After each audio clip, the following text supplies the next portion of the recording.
Probably the most compelling reason to use blocks is that they can be redefined if necessary. By simply changing the geometry of one of the blocks, every other instance of that block will automatically update.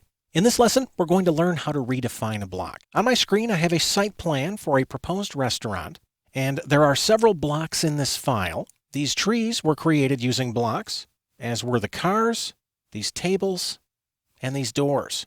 In this example, we're going to focus on the trees. Let's say I wanted to colorize this exhibit. Normally, we colorize a drawing by filling everything with various colors of solid fill hatch. Now, I'm sure you would agree it would be very time-consuming if we had to hatch each of these trees individually. Fortunately, we don't have to do that.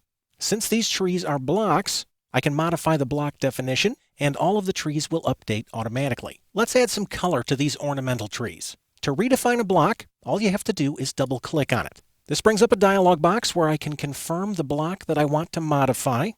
I'll click OK, and then AutoCAD brings up the block editor. This allows me to jump into the block itself and get access to the individual components.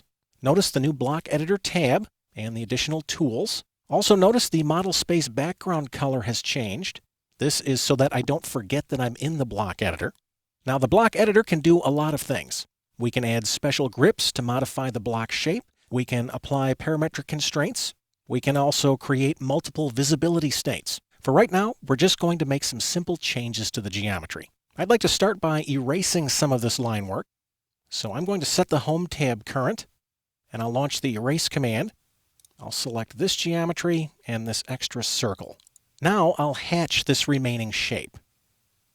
To do that, I'll launch the Hatch command, and then I'll click the Pattern Flyout. And you know what? Let's kill two birds with one stone. Let's take a look at the Gradient Fill hatch as well.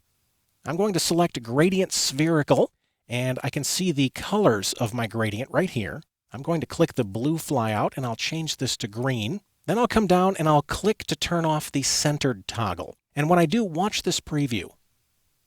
Notice my second gradient color is no longer centered, and if I wanted to, I could further refine this by dragging the angle slider. I'm going to set this back the way it was. This will give me the appearance of a light source being cast down from above. Since I'm happy with my settings, I'm going to place my cursor inside the shape, and I'll click, and then I'll press the Enter key to accept the hatch. This is exactly how I want my revised block to look, so I'm going to go back to the block editor. I'll come down and click Close, and then I'll click to save my changes. And notice that each instance of that block has been updated in the drawing. Redefining a block is one of the biggest time savers in AutoCAD. If you have the foresight to create blocks for your repeated geometry, making global changes later can be done in seconds instead of hours.